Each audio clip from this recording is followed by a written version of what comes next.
Esses moços, pobres moços. Lembra da música do Fábio Júnior, né? Não é, mas o Fábio Júnior não cantava? Eu acho que ele cantava, eu acho que ele interpretava, mas é verdade, a música é mais antiga, né? Retornamos ao programa Momentos Espirituais, iniciando agora o capítulo Boa Nova, capítulo 9 da obra Boa Nova, capítulo intitulado Velhos e Moços. Por isso que eu fiz essa gracinha, né? Essa graçola. Eu fiz essa graçola por isso. Marcelo é cheio de graçola, né, Leandro? Fábio Júnior mesmo. Fábio Júnior, Gal Costa. Tá vendo? Sônia Santos. Então, tá vendo? É que eu me lembro que tinha uma novela, que a abertura da novela era essa música, entendeu? E só que eu não me lembro se autor... é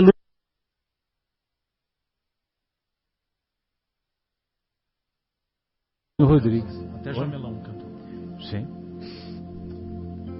Muito bom.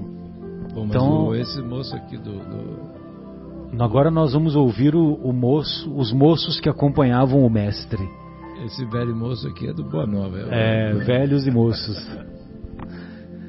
Então lá na obra Boa Nova, no capítulo 9, nós vamos encontrar o seguinte relato do benfeitor espiritual Humberto de Campos, que ditou pelas mãos abençoadas do apóstolo da caridade Francisco Cândido Xavier.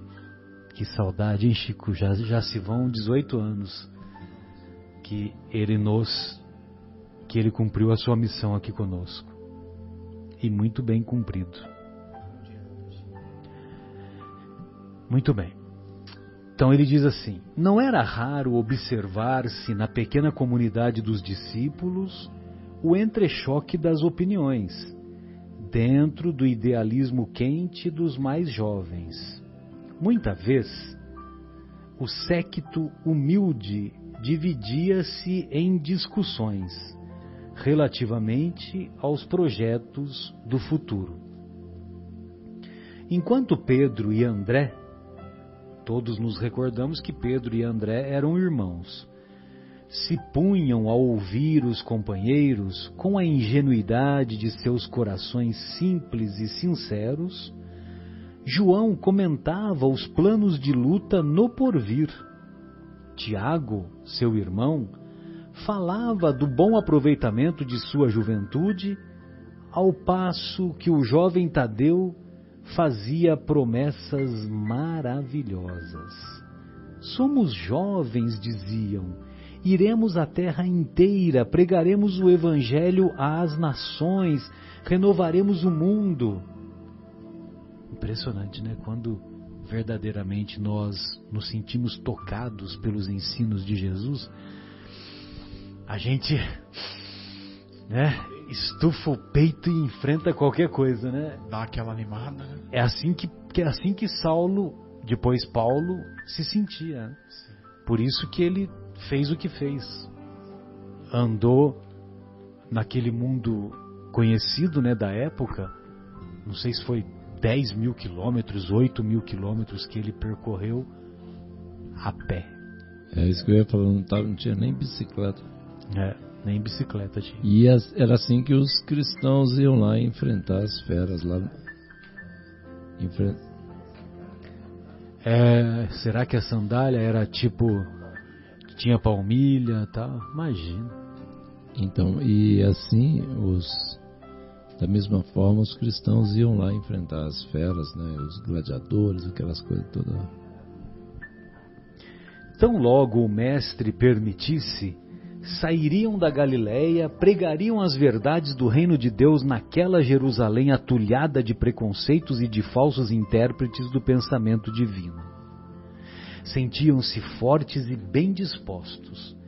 Respiravam a longos haustos e supunham-se os únicos discípulos habilitados a traduzir com fidelidade os novos ensinamentos.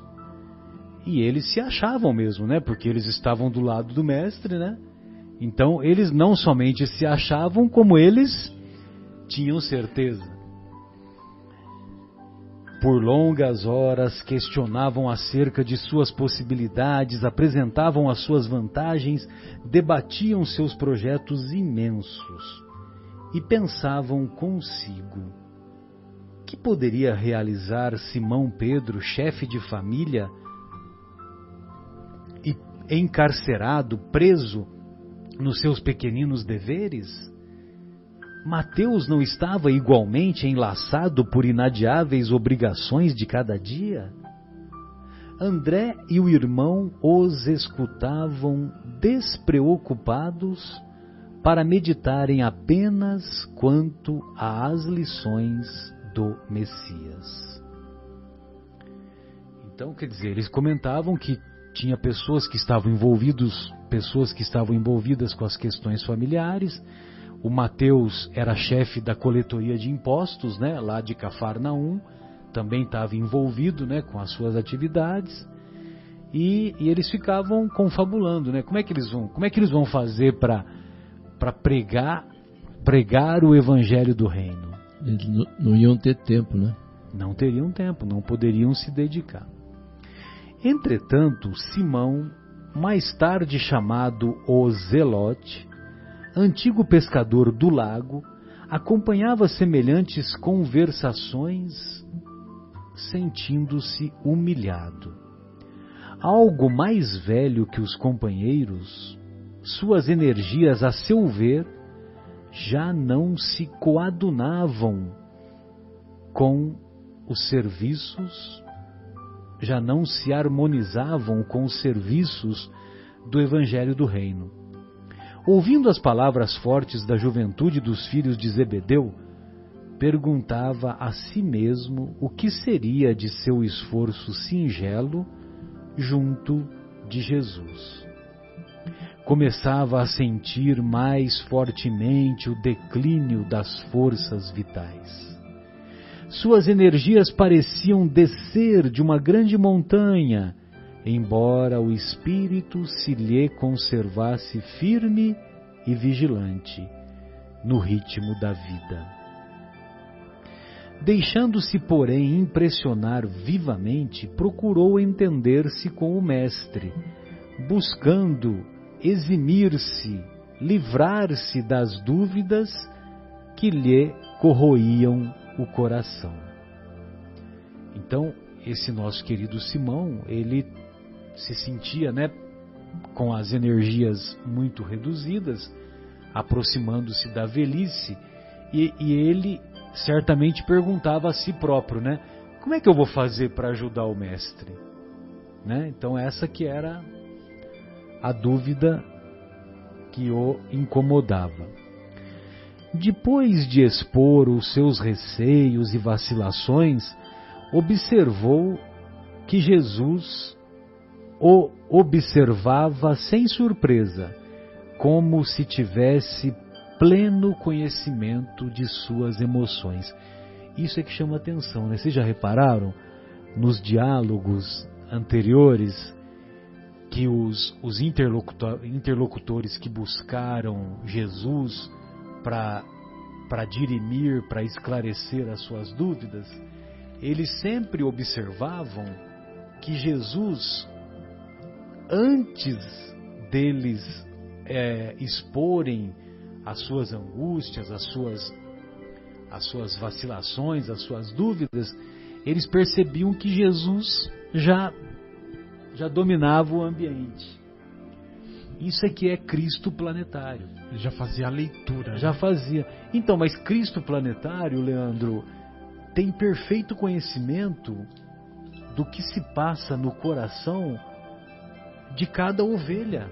Porque ele não falou que ele é o bom pastor? E o bom pastor conhece cada ovelha, inclusive por seu nome. E conhece a capivara, né? O histórico, inclusive a folha corrida, né? Das experiências transatas.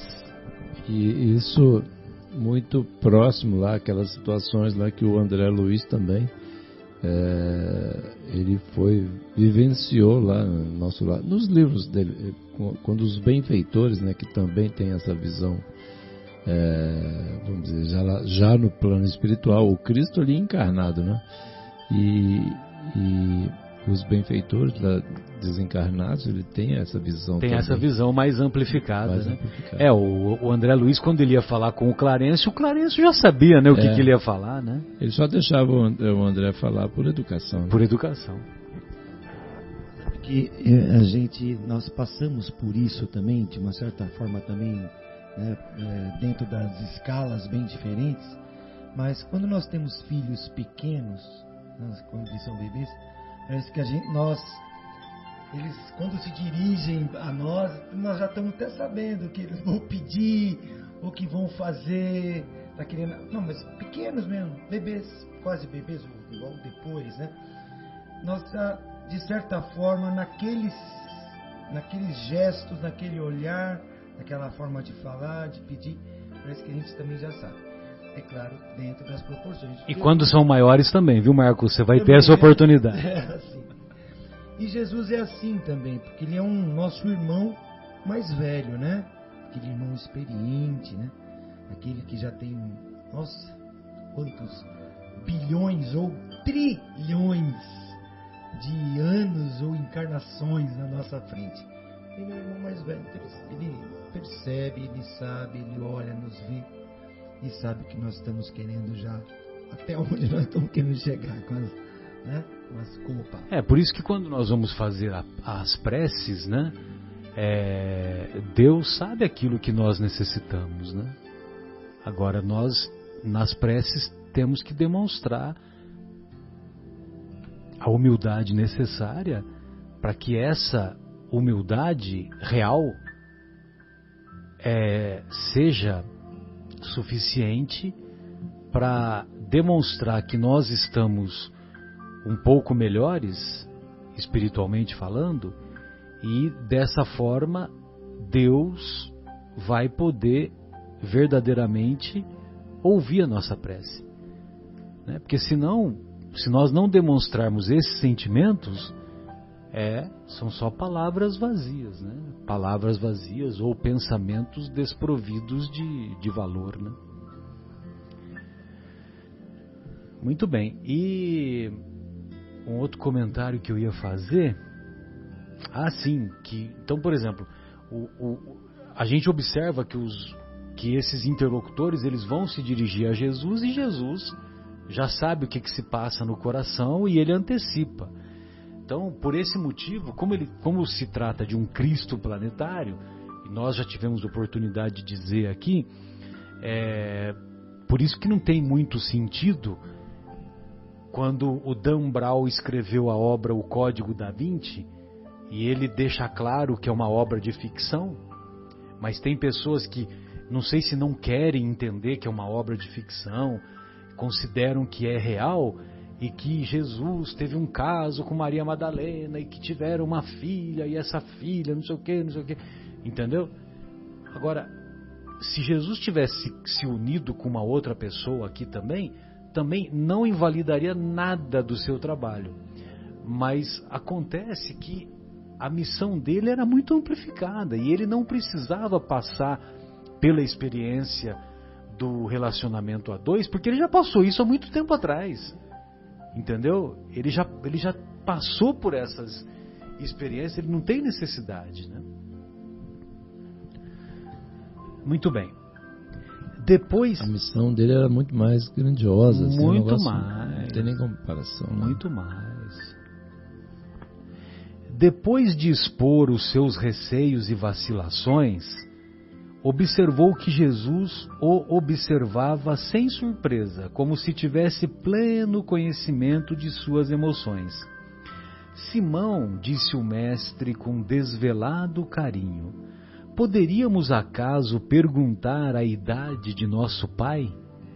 A idade de Deus? E é legal quando ele fala, né, nosso Pai, né? Porque Deus é Pai meu, do Marcos, do João, do Leandro, dos estimados ouvintes que estão nos ouvindo e que nos ouvirão, mas também Deus é Pai de Jesus. Que grandeza, né? Ele falar nosso Pai. E que grandeza ele começar fazendo essa interrogação, né? Fazendo essa pergunta para o Simão. Poderíamos acaso perguntar a idade de Deus? Qual que é a idade de Deus? Qual é a idade de Deus? Né? Olha só, a gente fica meio louco, né? Se a gente for começar a pensar nisso. Eu me lembro do nosso querido Fabinho, né? Porque você estava falando aí de... Grande abraço, Fabinho! Um abraço aí, queridão. E assim, a gente sempre conversava assim e falava assim, aquilo que a gente falou agora há pouco aqui, né? Que o quanto as palavras de Jesus são atuais, né? Quanta sabedoria, a gente sempre ficava admirado aí, conversando, trocando umas ideias aí sobre essas palavras de Jesus. Olha que coisa linda essa pergunta que ele faz aí, né? Quanta sabedoria, né? Meu Deus. E se fôssemos contar o tempo na ampulheta das inquietações humanas, quem seria o mais velho de todos nós? Olha só, ele começa abordando fazendo interrogações. Porque fazendo interrogações, ele estimula o Simão a raciocinar, a pensar. A vida, na sua expressão terrestre, é como uma árvore grandiosa. A infância é a sua ramagem verdejante. A mocidade se constitui de suas flores perfumadas e formosas. A velhice é o fruto da experiência e da sabedoria. Existem ramagens que morrem depois do primeiro beijo do sol e flores que caem ao primeiro sopro da primavera. O fruto, porém, é sempre uma bênção do Todo-Poderoso. A ramagem é uma esperança. A flor, uma promessa. O fruto é realização. Só ele contém o doce mistério da vida, cuja fonte se perde no infinito da divindade. Poesia, né? Que coisa, Poderia encerrar o programa, né? Acabar por aqui, não precisa linguagem maravilhosa desse nosso querido Humberto Campos. Simples e objetivo, direto ao ponto. Não, assim, e olha quanta poesia, cor, olha a doçura das palavras, né? A doçura, quanta cor tem nesse texto, meu Deus do céu. Conhece-se a árvore pelos seus frutos. Mas é preciso dar frutos. É preciso dar frutos. Se os frutos vão ser bons ou não, o problema é de cada um de nós. Mas é preciso dar frutos, porque os frutos representam a realização. E seremos julgados pelas nossas realizações, pelas nossas obras. E quando nós dizemos seremos julgados, não é por 72 juízes inclementes. É muito pior do que isso. É a própria consciência de cada um de nós. Por isso que é importante que a nossa consciência seja uma consciência tolerante, uma consciência caracterizada pela doçura e não pela amargura. Pois não, Marco? Eu achei interessante antes dele começar a falar da vida na expressão terrestre, né? Ele fala antes de: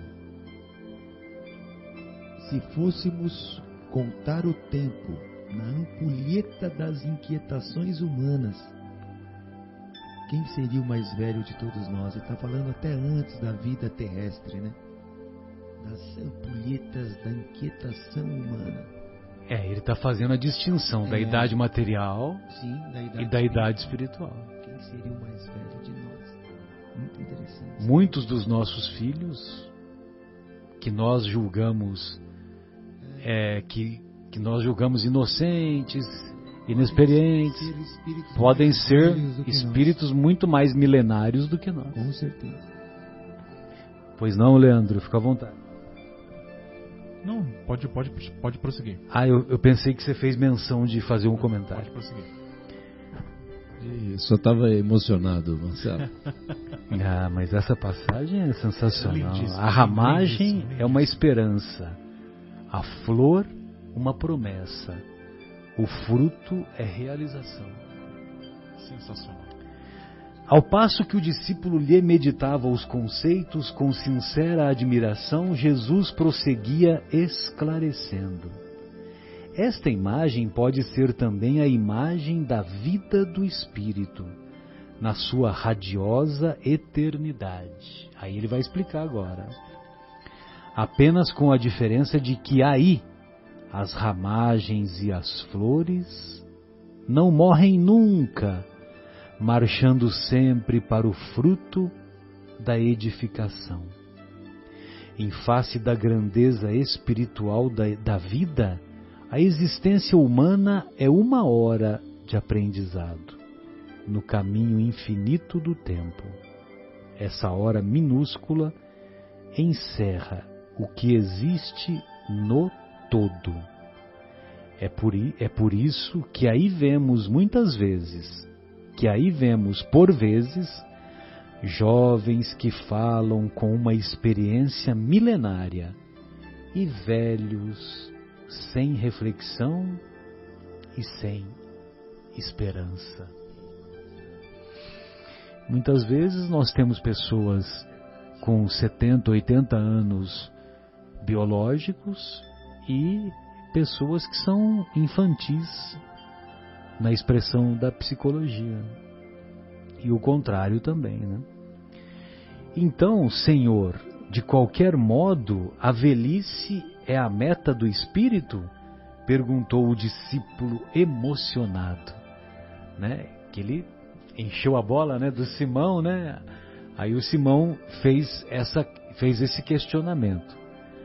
Mas aí o mestre vai explicar. Não a velhice enferma e amargurada que se conhece na terra, mas a velhice da experiência que edifica o amor e a sabedoria.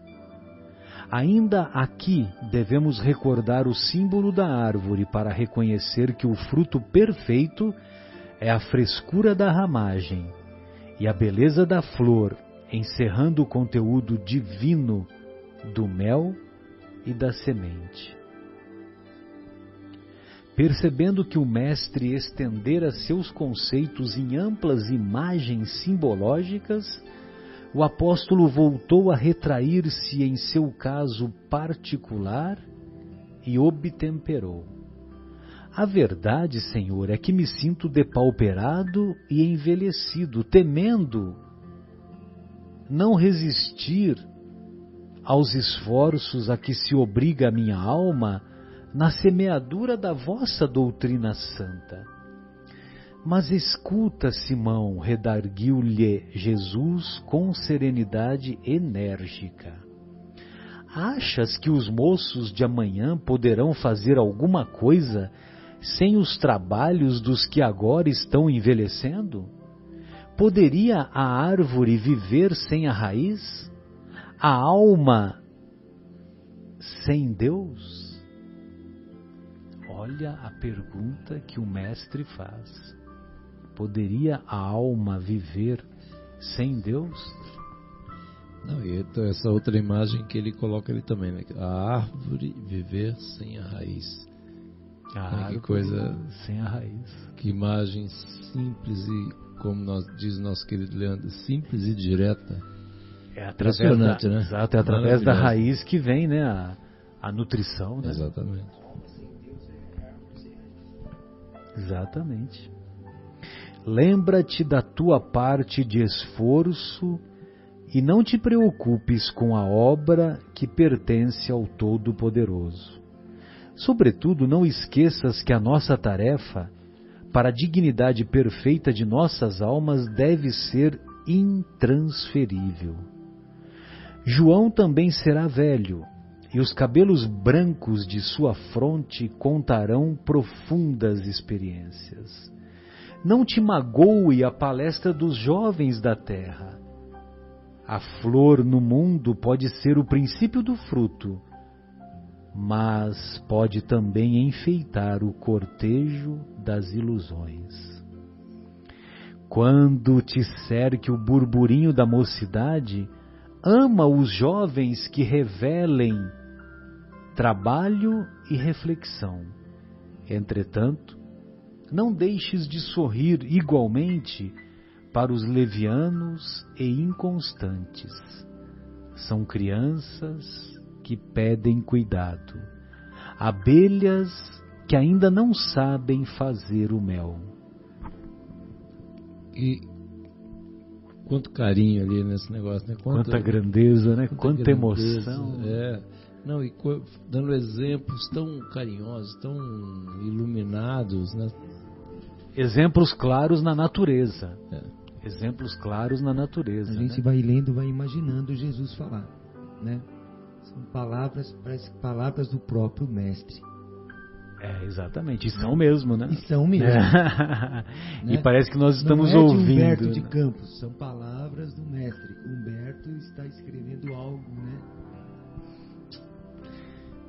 Esse livro, né, Boa Nova, ele tem assim, esse poder, né, eu já comentei de outras vezes, assim, parece, lendo Boa Nova, dá a sensação da gente ter vivido a intimidade do Cristo, né? É impressionante como o poder, eu não sei o que o a narrativa te transporta para a situação. Não, e de uma forma assim, muito intensa, né? Quer dizer, de uma forma muito intimista, assim, é como se fosse você não estava lá só assistindo, você estava lá participando do papo lá. Olha que legal, é muito. Toda vez que eu leio esse livro aqui eu viajo, é uma maravilha. O Divaldo tem um comentário que ele costuma fazer nas palestras dele, que ele diz assim, que a vingança do velho é que o jovem também será velho. É mais ou menos isso que Jesus está falando, né? Mas está mostrando que cada um tem a sua missão, cada um tem a sua função a ser cumprida. Essa imagem aqui, né? Abelhas que ainda não sabem fazer o mel. Olha que coisa sublime. Meu Deus do céu, é até emocionante, né? Essa pra gente pensar de uma forma. Os levianos e inconstantes são abelhas que não sabem nossos, fazer. São irmãos nossos que ainda estão precisando de um pouquinho mais de tempo, né? Tomara que nós, pelo menos, sejamos capazes de saber fazer o mel, né? Verdade. Ou se não estivermos se não soubermos ainda, que tenha gente que tenha paciência conosco. Perdoa-lhes os entusiasmos sem rumo, como se devem esquecer os impulsos de um menino na inconsciência dos seus primeiros dias de vida. Esclarece-os, Simão, e não penses que outro homem pudesse efetuar, no conjunto da obra divina, o esforço que te compete. Vai e tem bom ânimo. Um velho sem esperança em Deus é um irmão triste da noite, mas eu venho trazer ao mundo as claridades de um dia perene. Não um dia intermitente, um dia perene, contínuo, sem fim. Dando Jesus por terminado o seu esclarecimento, Simão, o Zelote, se retirou satisfeito como se houvesse recebido no coração uma nova energia. Olha só, um velho sem esperança em Deus é um irmão triste da noite. Mas eu venho trazer ao mundo as claridades de um dia que não termina. essa questão do um dia perene aí em contraposição à noite, que também é outra, dizendo de novo que um velho sem esperança em Deus é um irmão triste da noite. Mas eu venho trazer ao mundo as claridades de um dia perene. É muito, muito forte, essa é bem forte essa imagem aqui também. Porque é para a gente não confundir, né? Para a gente entender do que Jesus está falando. Porque assim, você imagina, hoje a gente já com os conceitos do Espiritismo, né? Até uma das coisas que o nosso querido Sérgio Lopes conta lá na palestra lá é o seguinte, que assim, quando a gente chegar lá, porque ele conta a história, eu não vou contar toda a história para não atrapalhar, para o pessoal assistir a palestra, mas assim, não fazer o spoiler. Sem spoiler, mas assim, chega alguém lá no céu, né? E aí ele fala assim, não diz que é espírita, não, porque assim, ele fala assim, não se esqueça daquela história, a quem muito foi dado, muito será cobrado. Então quando chegar lá, Deus perguntar, quem és? Quem tu és? Aí, nossa, é muito legal, ele usa essa passagem assim, mas enfim. Então, mesmo assim, vamos dizer, a gente com os conceitos, né, que a doutrina espírita, né, graças a Deus, nos traz, com todo o respeito por todas as religiões, mas o espiritismo, né, desvenda uma série de situações que era complicado para entender. E mesmo assim, a gente está estudando, tentando entender. Imagina lá naquela época lá, Jesus explicar lá para o Simão e todas as coisas. Aquilo que Jesus falou naquela época não tinha como falar tudo, né, Marcelo? Tinha que esperar a humanidade amadurecer um pouco mais, dar um tempo até que tivesse condições de vir o Paráclito, né? Sem dúvida. Voltando à casa pobre, encontrou Tiago, filho de Cleófas, falando à margem do lago com alguns jovens, apelando ardentemente para suas forças realizadoras. Avistando o velho companheiro, o apóstolo mais moço não o ofendeu, porém, fez uma pequena alusão à sua idade para destacar as palavras de sua exortação aos companheiros pescadores.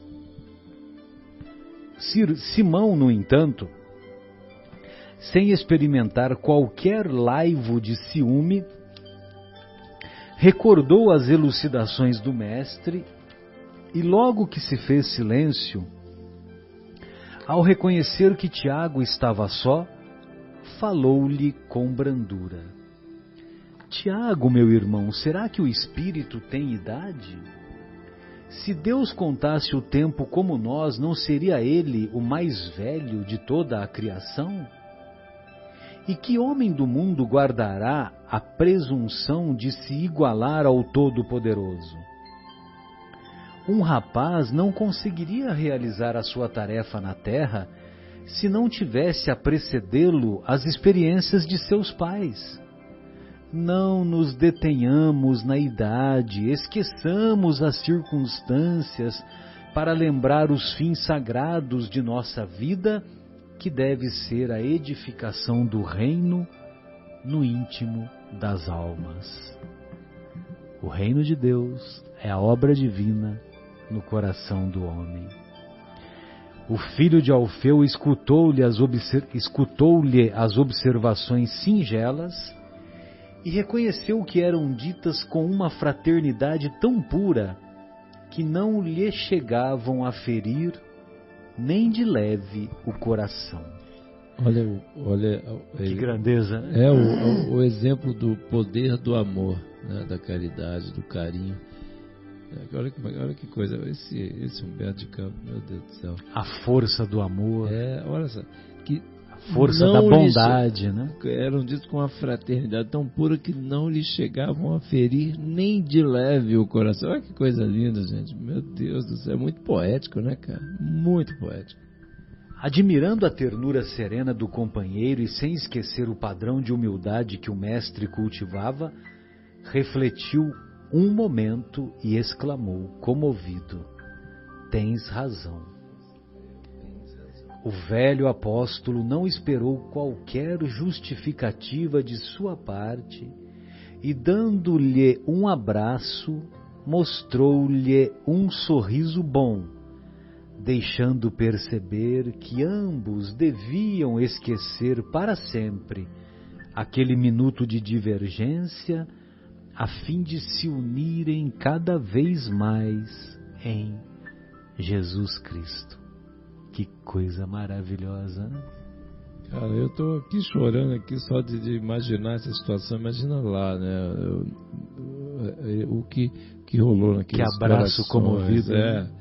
A hora que, né, que ele respondeu assim, tens razão. Nossa, olha que... Acabou, né? Acabou, olha que humildade. Não aumentou a conversa. Não, exato, porque assim, ele já tinha sido tocado pelo amor, né? O que né, Pedro estava dizendo, não feriu de maneira nenhuma, né? E ele falou assim, né, ainda falou comovido. Tens razão. Nossa, que maravilha, meu Deus. Exato.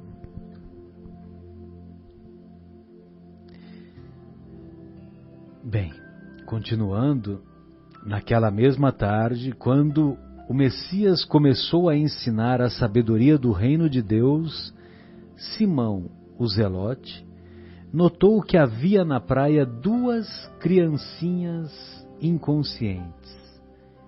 Dominada pela nova luz que fluía dos ensinamentos do Mestre, a mãe delas não vira que se distanciavam ao longo do primeiro lençol raso das águas.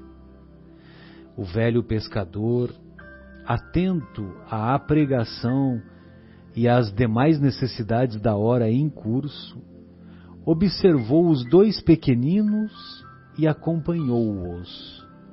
Com uma boa palavra, tomou-os nos braços, sentando-se numa pedra, e terminada que foi a reunião, os restituiu ao colo maternal, em meio a suave alegria e sincero reconhecimento.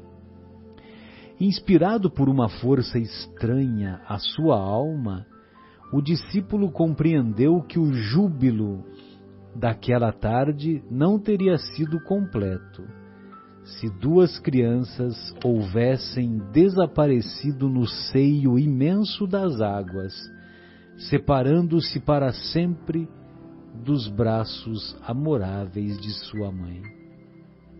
No âmago do seu espírito havia um júbilo sincero. Compreendera com o Cristo o prazer de servir, a alegria de ser útil.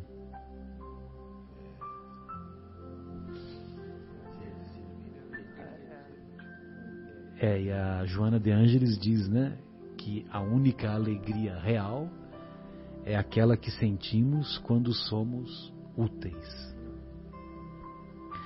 Nessa noite, Simão, o Zelote, teve um sonho glorioso para a sua alma simples.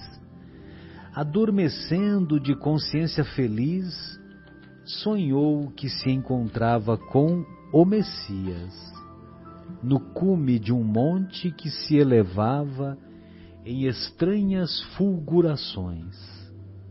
Jesus o abraçou com carinho e lhe agradeceu o fraterno esclarecimento fornecido a Tiago em sua lembrança, manifestando-lhe reconhecimento pelo seu terno cuidado com 2 crianças desconhecidas por amor de seu nome. Que é a importância da experiência, né? Porque ele percebeu que as crianças estavam se afastando perigosamente, e aí por esse motivo que ele foi lá e, podemos dizer, salvou as crianças, né? O discípulo sentia-se venturoso naquele momento sublime. Jesus, do alto da colina prodigiosa, mostrava-lhe o mundo inteiro. Eram cidades e campos, mares e montanhas. Em seguida, o antigo pescador compreendeu que seus olhos assombrados divisavam as paisagens do futuro. Ao lado de seu deslumbramento passava a imensa família humana. Todas as criaturas fitavam o Mestre com os olhos agradecidos e refulgentes de amor. As crianças lhe chamavam amigo fiel, os jovens, verdade do céu, os velhos, sagrada esperança. Simão acordou experimentando indefinível alegria. Na manhã imediata antes do trabalho, procurou o Senhor e beijou-lhe a fímbria humilde da túnica, exclamando jubilosamente: Mestre, agora vos compreendo. Jesus contemplou-o com amor e respondeu: Em verdade, Simão, ser moço ou velho no mundo não interessa. Antes de tudo, é preciso ser de Deus. Mais uma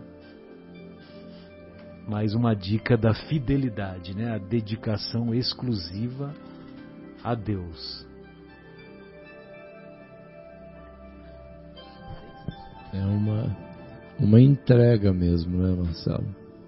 E a fímbria, beijou-lhe a fímbria humilde da túnica. A fímbria é um adorno constituído de bordado ou fios entrelaçados, geralmente aplicado na borda de tecidos. É uma franja. Então lá as túnicas que os judeus usavam lá na época de Jesus, esse bordado lá na pontinha tem um significado. Tem um significado de que por isso que ele beijou a fímbria, né? Que é, vamos dizer assim, é como se fosse um casamento com a Torá, um casamento com os ensinos de Deus, com a lei de Deus. Entendeu? Era isso que você ia falar? Eu ia dizer que era um acabamento, eu não tinha... Então, é um acabamento, mas esse acabamento tem um significado. Então, eu estou dizendo isso porque eu aprendi com o nosso querido Haroldo, naquela passagem da mulher hemorroíça, aquela mulher que tinha sangramento, e que ela ficou 12 anos com sangramento, e ela encostou, ela pôs o dedo lá na fímbria, lá na túnica. E se você encosta na roupa, por exemplo, se alguém encostar aqui na minha camisa, eu de costa, eu não vou perceber que alguém encostou. Só que naquele momento, vocês se lembram, né, que Jesus fala: quem encostou em mim? Né? Senti que saiu de dentro de mim uma virtude, né? Saíram energias vivificadoras, energias curadoras.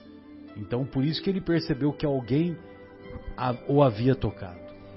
Que Jesus está num outro patamar, né? Então a gente precisava ser meio que quase atropelado para entender que alguém encostou na gente, né? Mas Jesus, ele tinha tudo sensível, né? E sabia exatamente. E aí ele disse claramente que sentiu que saiu uma virtude dele, né? Porque foi a fé dela, né? Ela teve fé e a hora que ela acreditou, falou: se eu encostar minhas mãos nele, vou me curar. Né? Vou me curar, exatamente. E ele encostou e foi curada pela fé. Então, mas aí tem essa representação também, João, que como ela encostou na fímbria, e a fímbria tem essa simbologia da união com a lei de Deus, então ela estava demonstrando que ela queria se unir à lei de Deus verdadeiramente, entendeu? Então tem esse significado também. Ela colocou em ação, né? Colocou em ação a fé dela. A fé dela.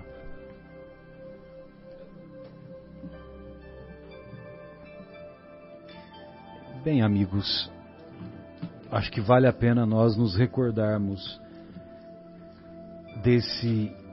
dessas denominações que são dadas ao Mestre pelas crianças, amigo fiel, pelos jovens, verdade do céu, e pelos velhos, sagrada esperança. E também aquela passagem lá do comecinho, que todos nós nos emocionamos quando ele diz que a ramagem é uma esperança, a flor uma promessa, o fruto é realização. Busquemos realizações benignas, realizações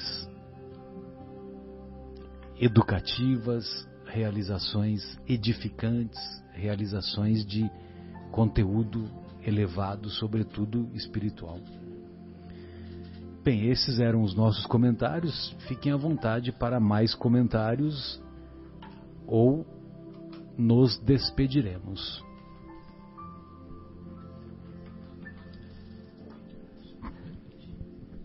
É verdade, acho que já foi bastante emocionante. Hoje foi, né? Foi emocionante, né? Bem legal. Particularmente, né? Seu Humberto de Campos, um abraço aí, Humberto de Campos. Nós somos admiradores profundos do teu trabalho. Mas enfim, muito lindo, e agora só nos resta agradecer, né, por ter tido a oportunidade de estar aqui na companhia dos amigos queridos aqui, e também os ouvintes aí que recebam o nosso abraço, que tenham uma semana excelente, né, e que Jesus ilumine o coração de cada um de vocês. Fiquem com Deus. Isso aí, amigos, foi realmente uma satisfação grande de estar aqui com vocês, e ainda mais lendo essas lições de hoje, da Boa Nova, do Evangelho.